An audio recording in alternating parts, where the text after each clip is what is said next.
Well, good evening. Is this working? Not working.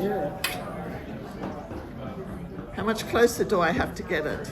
Does that work? Yeah, you're good. Okay, well, good evening, everybody, and thank you for coming out tonight. My name's Barbara Gobert. I'm the president of Wichita Audubon this year, and nice to see so many familiar faces here for Bob's talk on Patagonia. So I'd like to do the introductions for Bob, and then Patty's going to talk about some of the field trips we've got coming up, and then we'll hand over to Bob. So do you want to do the field trips first, and then, yeah, and you can play with this thing. Testing. This Saturday we have two events happening.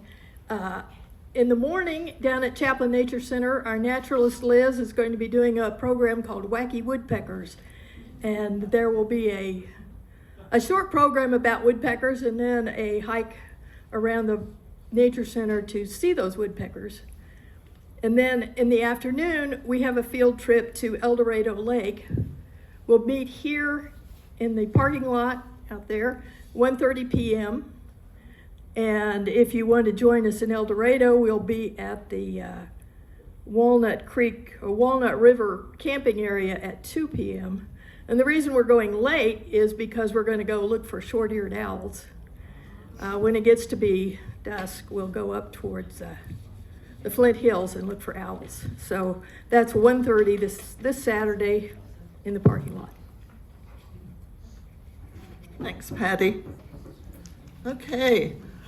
I was told a story just beforehand of somebody who did an introduction for somebody and said, this person needs no introduction, and then just sat down. So almost feel that's the case with Bob. But I'd like to do a proper introduction for Bob. So Dr. Bob Gress, former president of Wichita Audubon and current board member, and also former director of the Great Plains Nature Center, where we all are. Avid bird photographer, author of Birds of Kansas, and he's got a great website called Birds in Focus.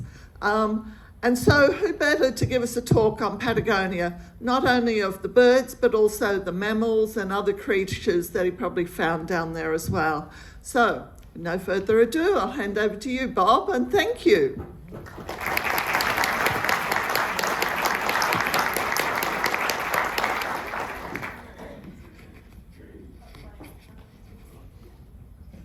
We'll see if this works. Is that close enough?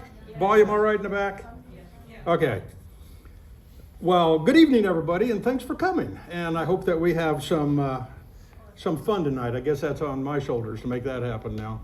I would like to see, even though it's dark, I'd like to see a quick show of hands of the people that have been to the Patagonia. And there goes the hands of most of the people that are in this group, plus a few more.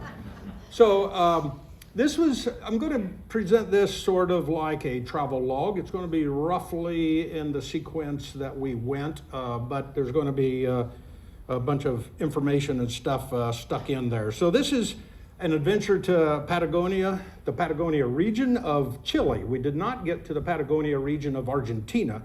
This is in November of 2023. And the trip participants are all Kansans, and we'll start with some geography here.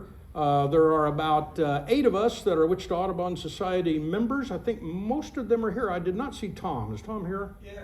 Okay, there he is.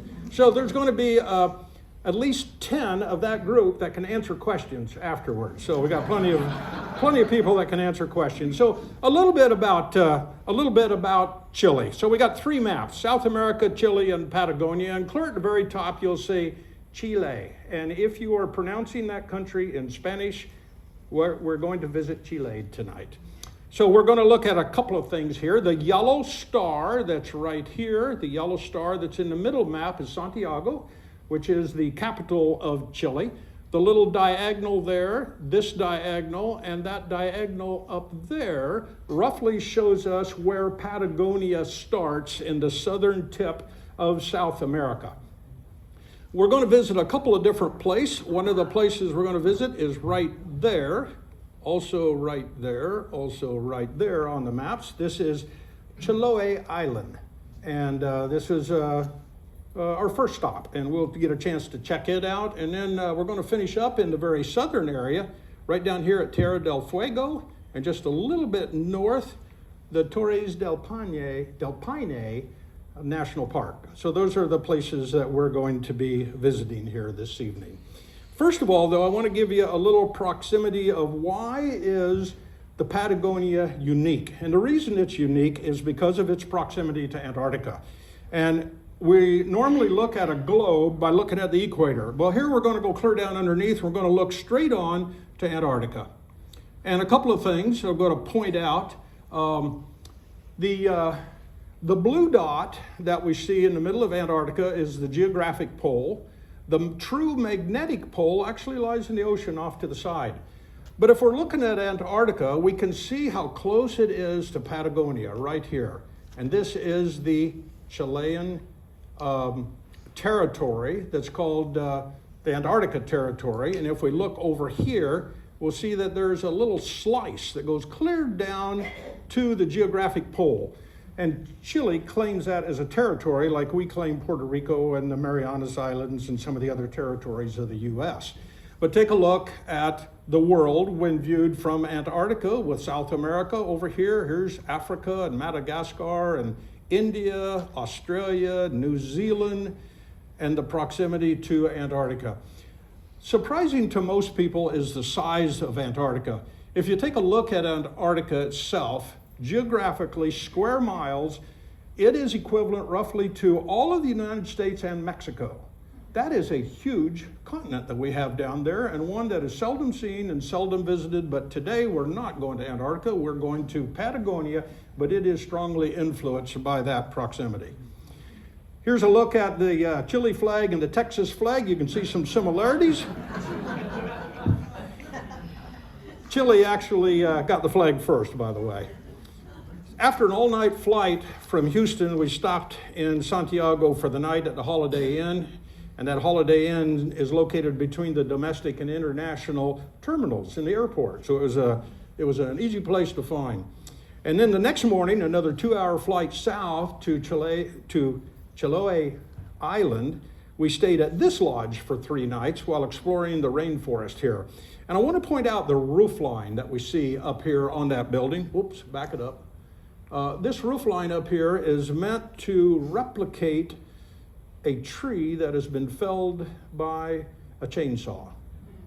And if you have done much tree work and chainsaw work, you will recognize that pattern up there. This whole lodge sits in an area that was at one time partially logged, and then when they could not sell enough vacation home properties there, it was turned into a natural park. And it seemed to be drizzling or raining much of our time there.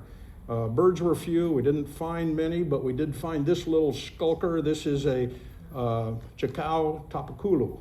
And it's a very tiny little bird. Rarely does it come out of the understory, and we heard a lot of them and saw very few of these birds. A little farther along the trail was the waterfall. And the waterfall was uniquely colored. It is colored like iced tea because of the tannins that's in the water. But here you can see some of the vegetation that makes it a true rainforest in a unique area. This is one of the boardwalks on the trail, straight out of Indiana Jones movie. And here's Indiana Tom. He's happier with the replacement crossing that we found just a short distance from it. We were heading to this grove of trees called Mammals trees. These are some of the largest trees in the Valdivian rainforest. And the forests are named after the city of Valdivia, and it's known primarily for bamboos and ferns and unique species of trees that are found nowhere else in the world. And you think blue is the favorite color of our group. It looks like it was cold and rainy. And guess what? It was cold and rainy most of that time there. Fully half of the species of woody plants that are found in this island are endemic to that area, which means they're found nowhere else in the world but in this area. But even though the plants may be endemic to that area, Many of the plant families are regularly found in New Zealand and Tasmania and Australia. So again, we get that feeling of the influence of being far south. Mary here is showing us the size of nalca, also called Chilean rhubarb. It is eaten raw, and it is reported to be slightly sour, which is an improvement over our rhubarb, which is very sour, but still makes pretty good pie. This was the rainiest place we visited on this trip, and one of the birds I really wanted to photograph is a bird appropriately called a wet-wet. But it's not spelled quite the same way, and I never did get a decent photograph of one, but luckily Kevin Groenwig did. And here's a black-throated wet-wet, and you can see the way it's spelled. And on all of these species that we're going to see this evening and be introduced to, down on the bottom, somewhere down in this area, will be the names repeated so you can see what it is I'm actually saying. The pudu is the world's smallest deer and stands about 16 inches tall, and males like this one have short antlers. Those are not horns, those are antlers, which means that they are shed on an annual basis. Horns are permanent, they're not shed. We find horns on antelopes. These are antlers on the world's smallest deer, and we saw them regularly at this particular lodge on hikes around here. Here's a female with no antlers and is seen here with her fawn, which was having some health issues. The rarest mammal seen on this trip was the Darwin's fox, which explored the grounds around the lodge after dark, typically from about 11 o'clock to 1 o'clock in the morning. It's an endangered species with only about 400 of them found on Chiloé Island and another 200 on the mainland. That's its entire population. We were lucky to see those and had to give up some sleep hours in order to find it. Just down the hill from the lodge is this lake. We traveled across the lake with 2 lodge boatmen. And there is me and Mary and Tom and Melinda Jett, and I was sharing a seat with Jim and Patty Marlette. And here's one of the stops we made as we were crossing the lake. We didn't really find what we were looking for there, but I find this was absolutely ingenious. So if a boardwalk is narrow with no handrails, working at a nature center, I would have been inclined that you have to put up a sign to tell people to walk slowly and carefully.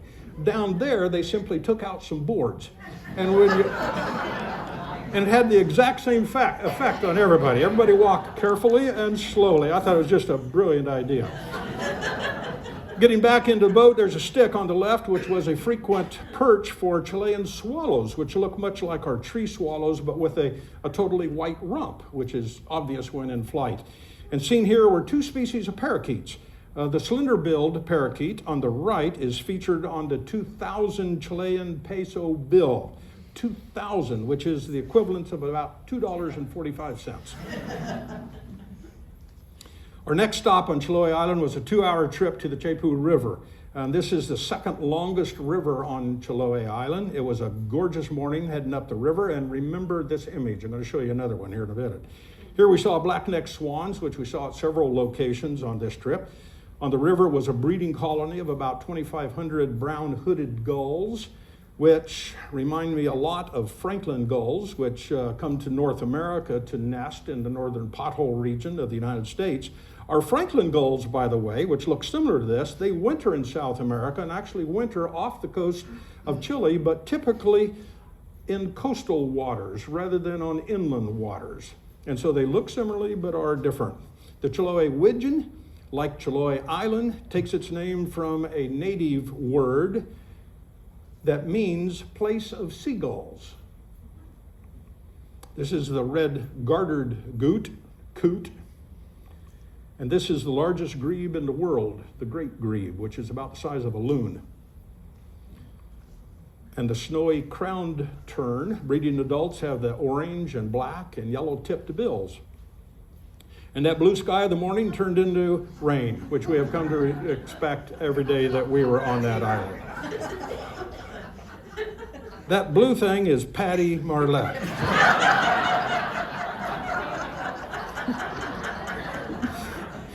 Even this is a ringed kingfisher, and even that kingfisher was waterlogged.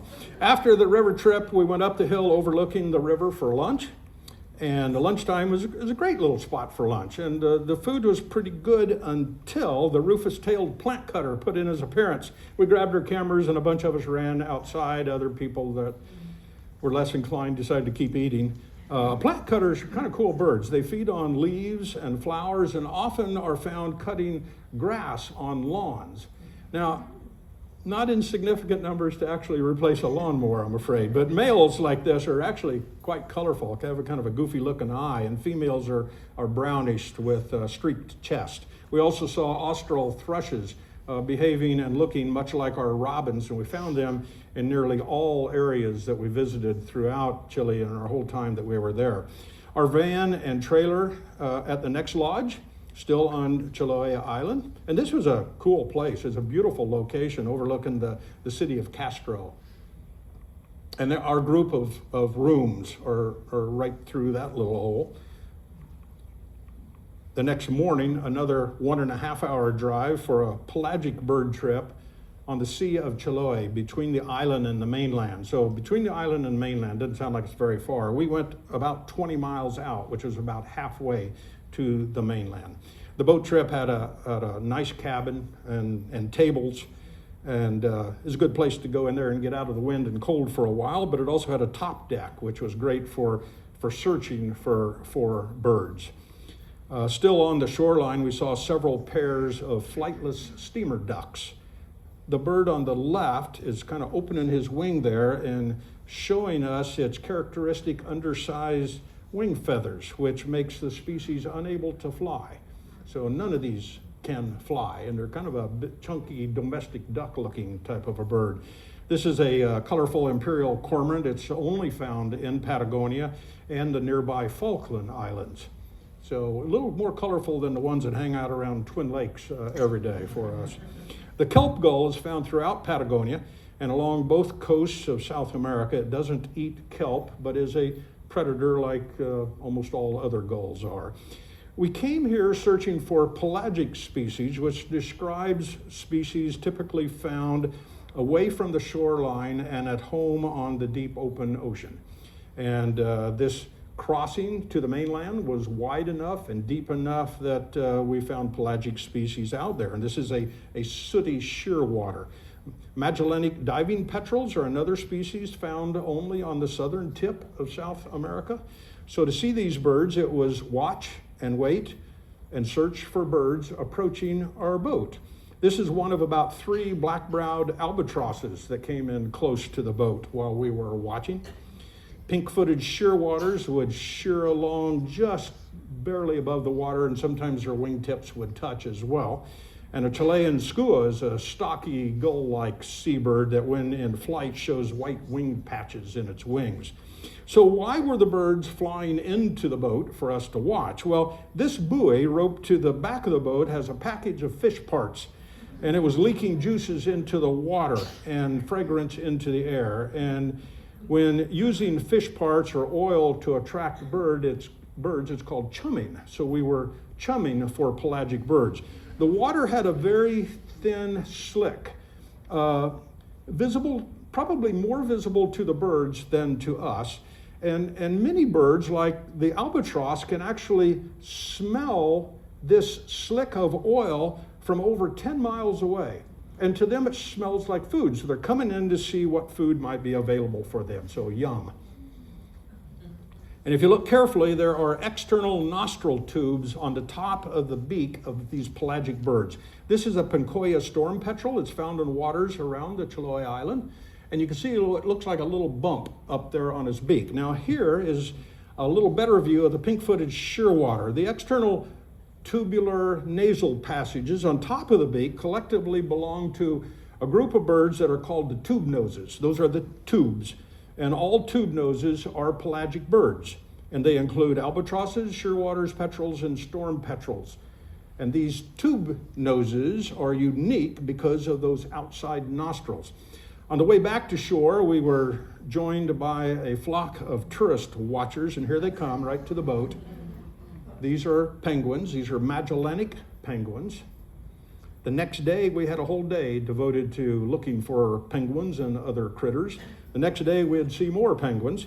We went for another boat excursion, this time to see not only penguins, but other birds and sea lions as well. And what a beautiful beach and a beautiful day this was. And to get to the boats in the shallow waters, we used this. The guys in the waders pushed that little contraption out to the boat, and we just stepped off of it directly into the boat without getting our shoes or our feet wet, nice and dry. And everyone had plenty of room. Everybody had a double seat to themselves. Cruising offshore, this South American tern passed over, and this albatross-sized northern giant petrel did a couple of flybys. This is one of the Matalki Islets. Cool little places to visit. On the beach was a colony of South American sea lions. They were very alert upon our arrival, and here are a couple of bulls and a bunch of females and a few younger pups, and both kelp and dolphin gulls were hanging out around them as well. Herd bulls may be 10 feet long and weigh 700 to 800 pounds, and the females typically weigh more in the neighborhood of about 300 pounds. Mating occurs in December and February, and in November, when we were there, the males were busy defending their harems and establishing their harems. What a beautiful place that was. And lots of action around a breeding colony.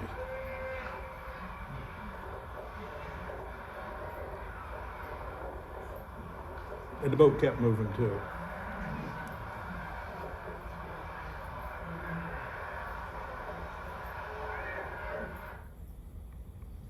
This group swam out to us to inspect our boat. They were very curious and would bob along with just their heads and necks sticking up out of the water. We came back for lunch in the restaurant there on the shore, which is in the background, then back out to circle the offshore islets. And quickly we started seeing flightless steamer ducks, which are pretty easily overlooked. They blend in very well with the rocks up there. And he called out the steamer ducks, and I was trying to figure out where they were, and then they were all over the place. It's like, well, I hadn't even seen them yet. This black-faced ibis was constructing its nest up on the cliff, and the main birds we were looking for were two species of penguins. They are similar. The Humboldt penguin has, on the left, the Humboldt penguin has one black bar across the chest and pink skin between the face and the bill. You can see just a little bit of that pink area right up here, below the eye.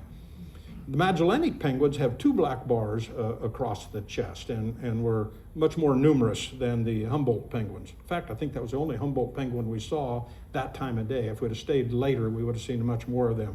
They have some colorful cormorants there. This is the Magellanic cormorant, and this is the red-legged cormorant. And the kelp goose pair, we saw several pairs also were at home on these islets. The male is the one that's all white, and the female is the dark colored one. And always at every island and every beach and on every shoreline throughout all of Patagonia, we saw more and more kelp gulls. They were everywhere. So the next day, another boat trip, this one on a yacht. It wasn't a good birding day on the water, but it was fun to be on a yacht like this. Birding was pretty pathetic, actually. We never put up our sails, but we enjoyed the quiet waters, and we looked for birds, saw a few, and enjoyed the refreshments and the companionship. And at lunch, we had baked salmon that they had baked down in the kitchen. It was great. Here's the group of diners in the helm, and a few steps down into the dinette. The lunch was great, and this is not the lunch. This is a bucket of fish guts. Again, we were chumming for seabirds with no luck, but it seemed appropriate to stick it in right after the lunch photos. Here's Captain Rod pretending not to be a flatlander from Newton. And there's our guide David, always on the lookout for a new albatross. And he really tried on that trip, and we found very few. The next morning, we flew a few more hours south to Punta Arenas. That airport is right there where the Black Star is. We crossed the Straits of Magellan, which is up there at the Blue Star. We drove down to the little city of El Porvenir. We explored this area, and the highlight was the king penguin colony right down there. where the orange star is. And so we are now into the steppes or the grasslands of Patagonia, and this is sheep country. And the largest wild land mammal in the steppes is the guanaco, also called the guanaco. I'd never heard it called guanaco until we went down there. But this is the wild ancestor of the llama, and this is a member of the camel family. Filling the role of our coyote in Kansas is the South American gray fox, and we saw several of them. It's a surprising number, actually, I thought. And replacing our turkey vultures are Andean condors, which are kind of cute, kind of cool, and a few crested caracaras.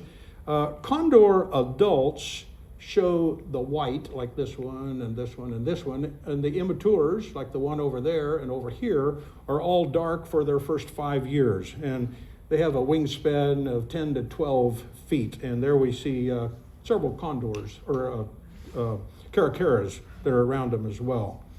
The Strait of Magellan is a shipping route that runs between the South American mainland and the large island of Tierra del Fuego off of the southern tip of South America.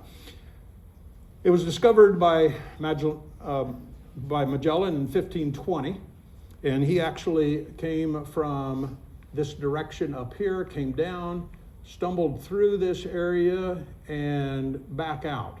And look at the way he illustrated it. It looks like you cannot possibly get lost, but all these islands and stuff means that people following his original map got lost all the time there, and they would get trapped in certain areas with storms, and it was not an easy thing to maneuver. It's about 350 miles long, and it varies between 2 and 20 miles wide. The Drake Passage is a route that comes down around and comes down through here between the southern tip of South America and Antarctica, the Drake Passage. And it wasn't discovered until about 5 years after the passage was. So what I learned in grade school, I'm convinced was wrong. I thought I remember them saying they were looking for a shortcut, but they actually found a shortcut before they found out that they could go around. But winds and navigation were a problem and tricky for the sailing ships of those days. Storms were disastrous around Cape Horn, but the water was deeper, which made it easier for the ships.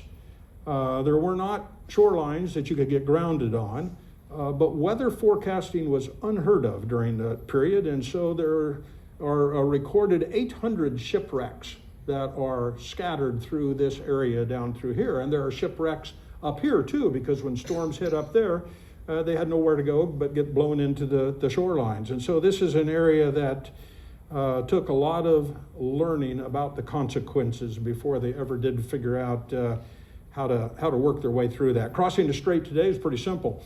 This is the narrow spot. It's less than 2 miles wide, and it took about a half an hour to cross. We crossed over, and the island of Tierra del Fuego is sheep country, grassy steppes. We stopped to check out waterfowl in that area, and here we found Coscaroba swans. We also found crested ducks, among other birds there. We stopped at several places to check out birds and mammals. Here's a lesser horned owl, previously called the Magellanic horned owl. It's honored on the 5,000 Chilean peso bill, which is worth about $6.50.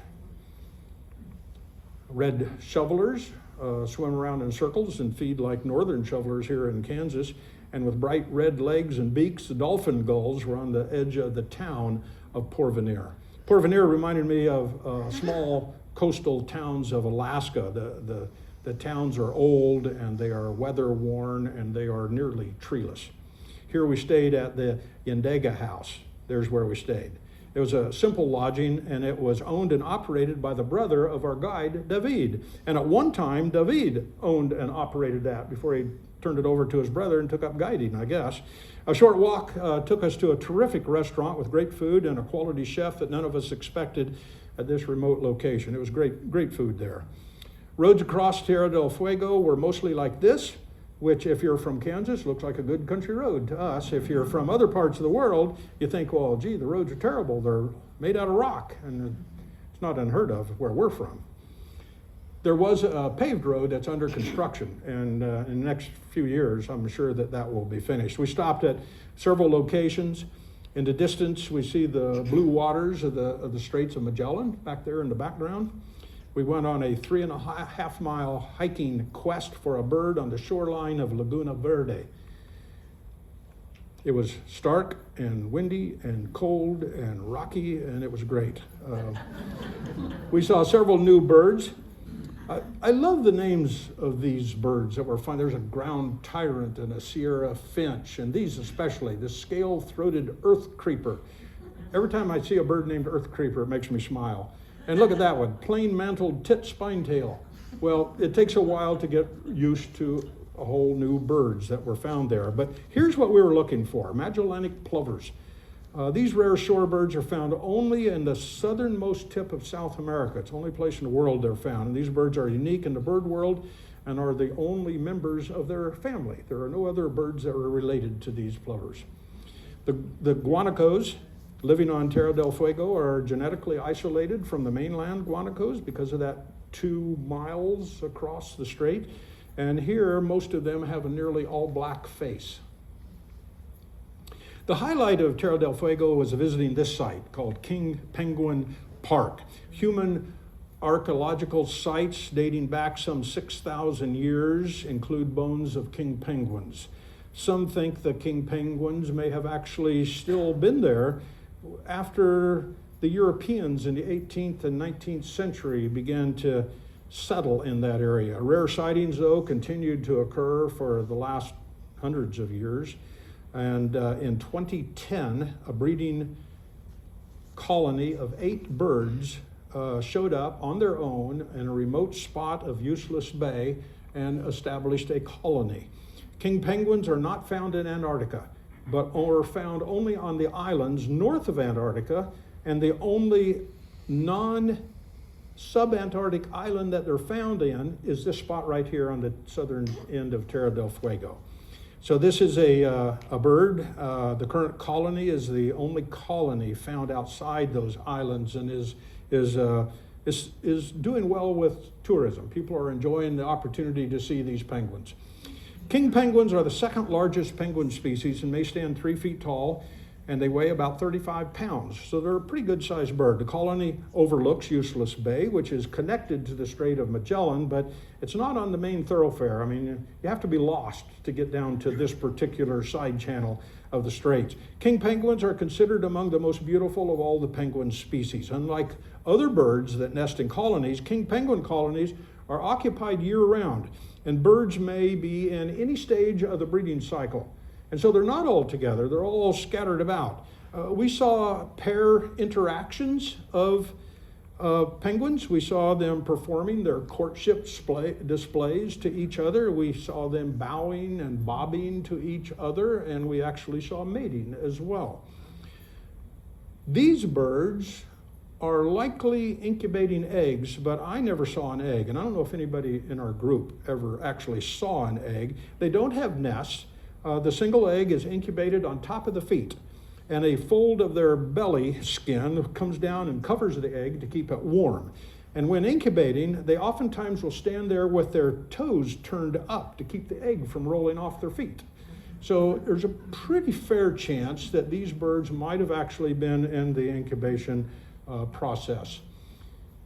Incubation may last about 54 days. Each pair takes 14 to 16 months to fledge a single chick. 14 to 16 months, which means that adults can only raise a maximum of 2 chicks every 3 years. Chicks are pretty easy to identify. They run around in their big brown fur coats. And chicks are fed regurgitated fish. And a penguin adult will take off and he'll go out and maybe gone a couple of days and then come back in and feed, and then the other one takes off. And they take care of the chicks, so one of them will stick around. The chick on the left, not the one laying down or the one standing up, but the one with his back to us is in the process of molting into its adult plumage. And you can see that the back feathers, the black back feathers of the adults is beginning to come in on this particular chick. There's probably an age associated with it. I don't know what it is. They all seem to enjoy the freshwater stream. that ran into the bay. Adults are also attracted to the stream. They're naturally buoyant. They don't have to fight to stay floating. They just float. They have to work to get under the water. Other birds of the penguin colony included several pairs of upland geese, and here we see the male with the white head. Similar in size to the other geese that we saw, but a little differently colored, and we saw various other birds there as well. It was great to see king penguins. Here's a penguin fact.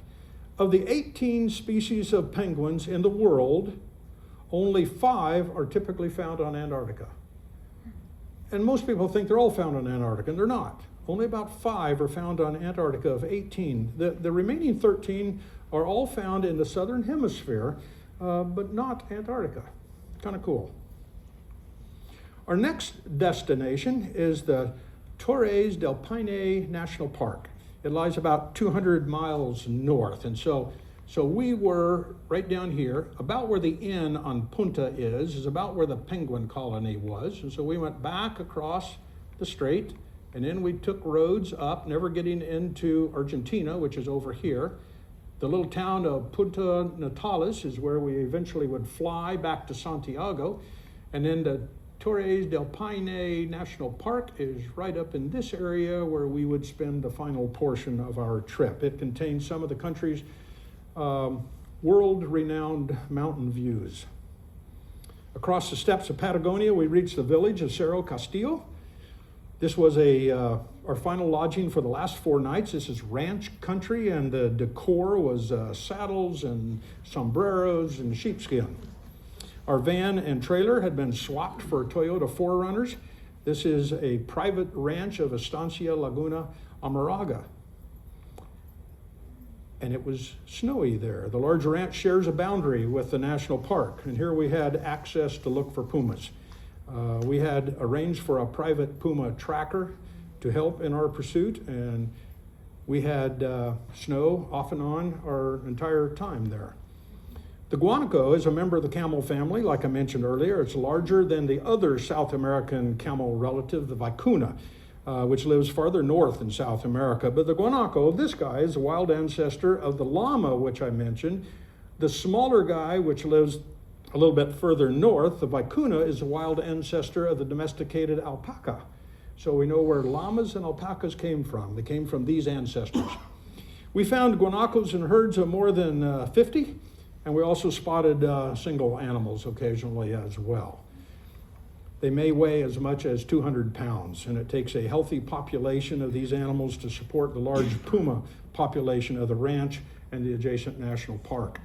Other names for the puma are mountain lion, cougar, panther, catamount, and other regional names by the native locals. After the Super Bowl, I found this on the internet.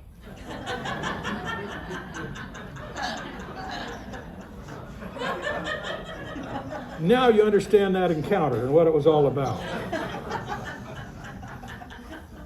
Pumas are the largest land predator in Patagonia, and it's found from Alaska all the way through the U.S., Mexico, Central America, all the way through South America to the southern tip of South America, but is absent in Tierra del Fuego. So this is a widely dispersed animal. The guanaco prey may weigh as much as 200 pounds, but are no match for the smaller pumas. Females weigh around 110 pounds there, and males about 175 pounds there. This is the home to pumas and guanacos, just gorgeous country. The sprawling ranch covered 26 square miles, and it stretches to the boundary of the national park and the Paine Massif that we see in the distance. The best place in the world to observe pumas is here. It's estimated there may be a puma for every 4 square miles. Only here are pumas acclimated to the presence of human observers, and while we were there, our group saw 5 different pumas.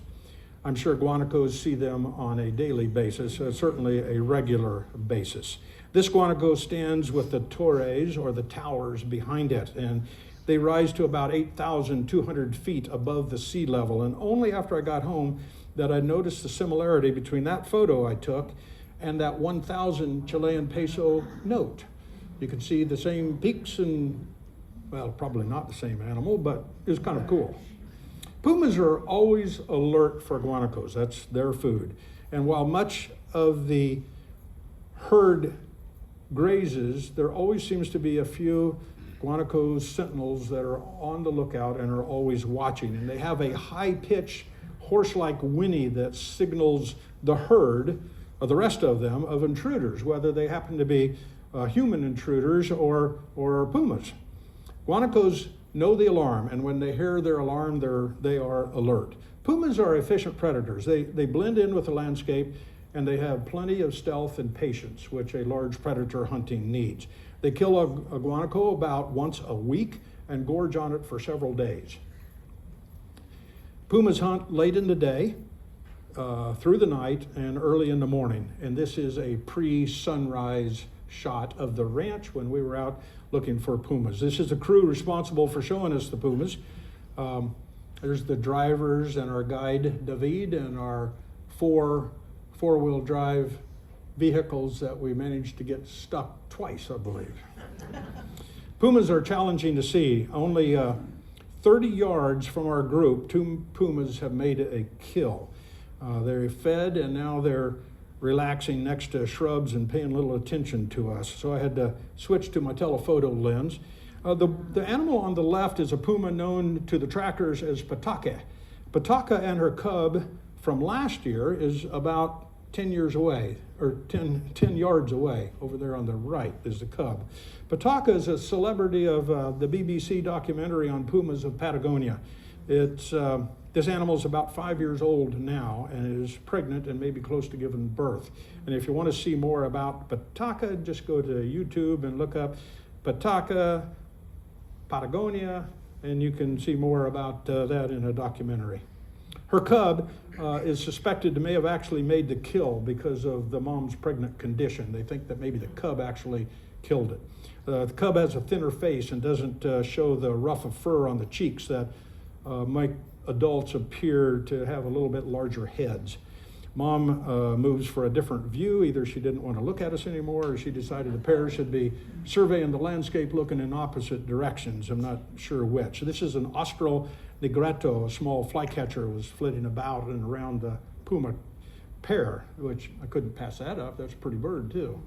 So the next evening, Kevin, Laura, me, our drivers, and our guide, David, returned to find both cats from the day before gone. Our tracker was there with this cat, and he had a series of facial photos in a notebook that he was looking through, and he uses those photos to help identify individual animals, and each one is unique and may have subtle facial marks and scars and other things. And in this case, a missing canine tooth on the upper right jaw. You can see one is, whoops, back that up. You see that a tooth is missing right up in there. This was either the 4th or 5th day after the kill, and there was little left, but the cat was gnawing on bones and hide.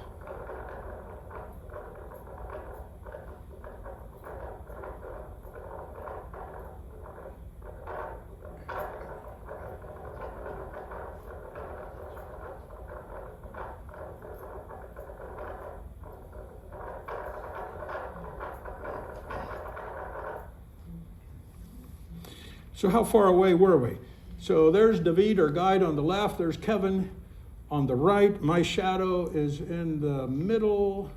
And somewhere right out there is a puma. And it always helps when the giant blue arrow shows up. It's easier to find him when the arrow shows up and say, hey, photograph over here. The feeding cat wasn't watching either. When the puma tracker, he alerted us that another puma was approaching from behind the feeding cat. And he sat up there for a little while and he looked, and some of these photos I might have shown earlier as well, but he was sniffing and watching for a few minutes and then did his aloof attitude approach to the feeding puma, which anybody that's got a couple of cats has seen that as they're approaching the food.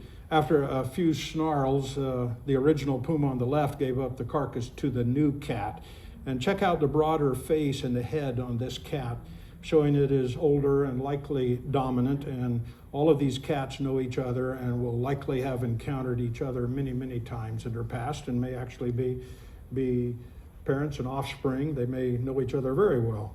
Once the pumas leave, the scavengers clean up whatever they can left over from the bones and the carcasses, and there are several different scavengers that will come in to feed on the remains. Also seen on these grasslands were large hairy armadillos, which are actually a little bit smaller than our 9-banded armadillo that we have here in the U.S.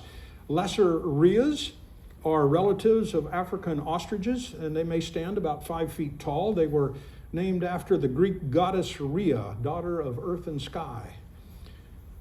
Torres del Paine. Paine means blue. The park was created in 1959. This is one of the most visited parks in Chile, and it's easy to see why. On this trip, we saw about 125 species of birds, not big by South America standards. We saw 9 different species of mammals. We enjoyed Chilean flamingos with a backdrop of the Torres. As a Kansan, I enjoy a meadowlark, strikingly different from our state bird. These landscapes and wildlife remind us there's a big world beyond our borders. And people that keep looking, keep discovering how great a world this actually is. So a final note on Patagonia and a final toast to Patagonia. Thanks for the many great memories. We'll gladly answer any questions you may have. We could have the lights turned back on.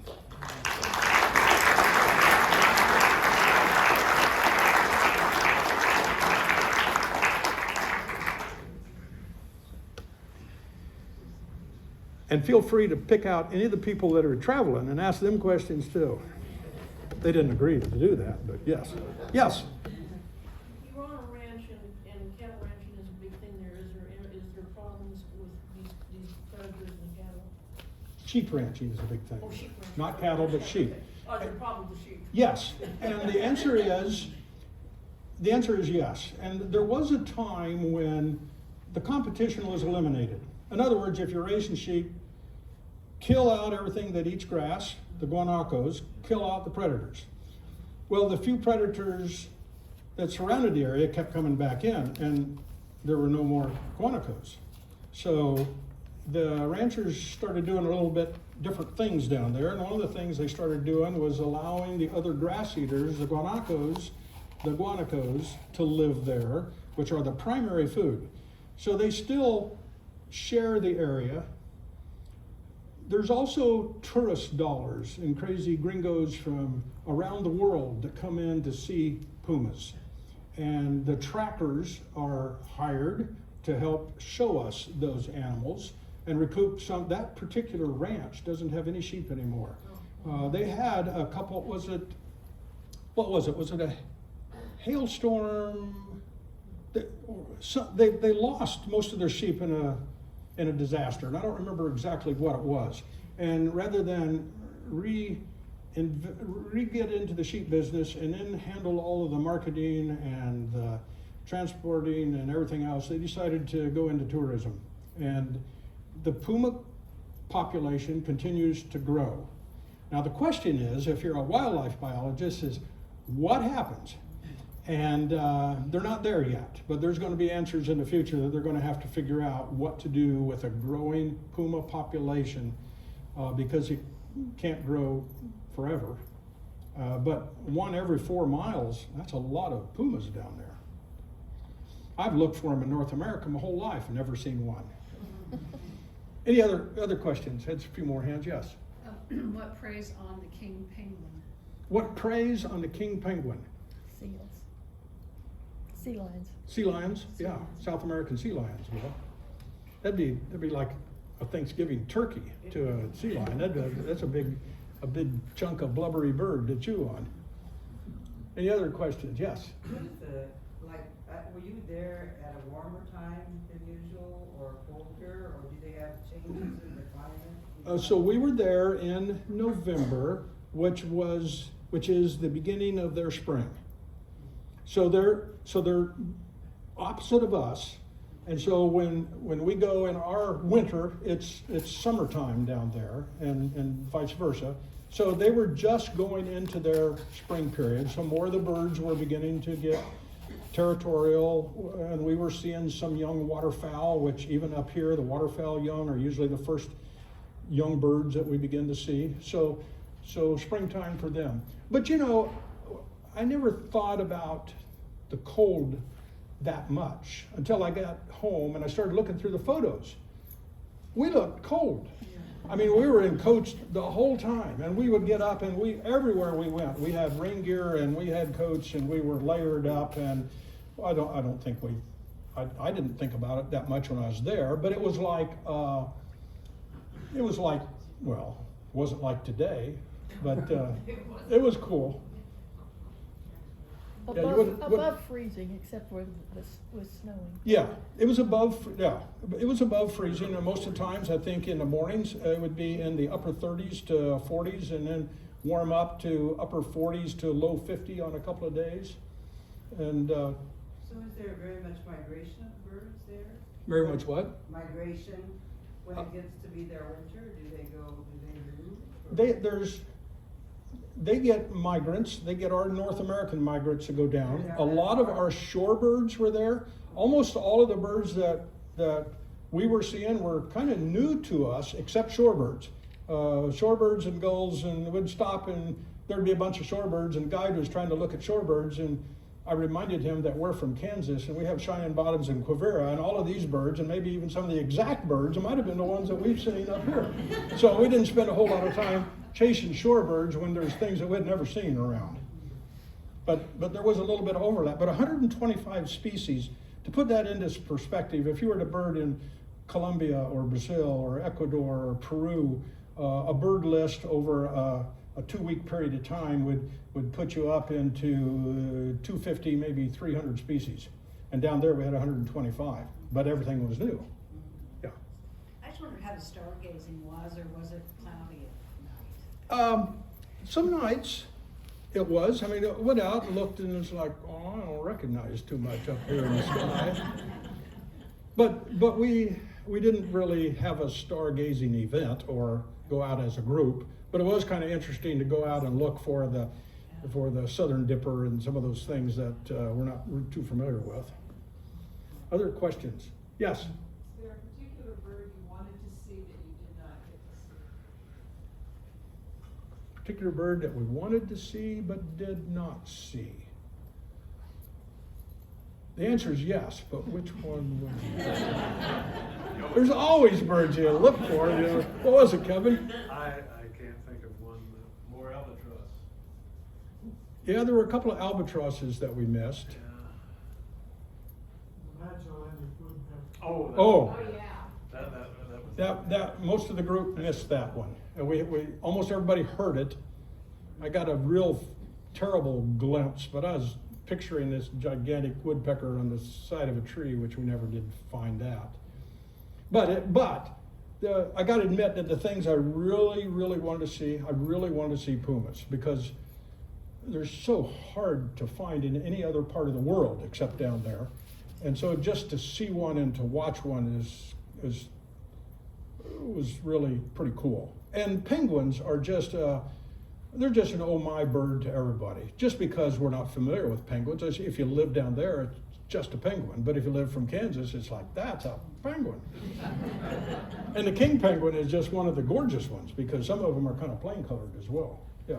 Other questions? Anybody else in our travel group want to make any comments or any impressions or say anything about what we found?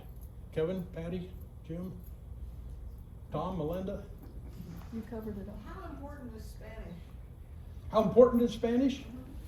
Speak from the group. I mean, I know you were with a group, but, Pretty important to the people who live there. well, but I mean, getting around. Well, we had a guide the whole time. Okay. And so, but it's like anywhere in the world where you're a tourist and you speak English, well, they figure out pretty quickly. And English is, it's not an official worldwide language, but a lot of people know English. And so, and especially if you're in any sort of a tourist area or staying in any lodges that have tourists, they work so hard to understand us. Google Translate is also a great little tool to have anywhere you go to check out the menu or to point at a word. And so, I mean, you can get, but we had guides wherever we went. And not all of our drivers even were really good at English. Most of them knew some, yeah.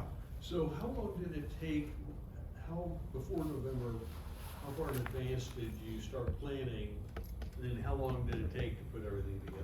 Okay, so this is a trip that was organized and coordinated by Mondo Verde Expeditions.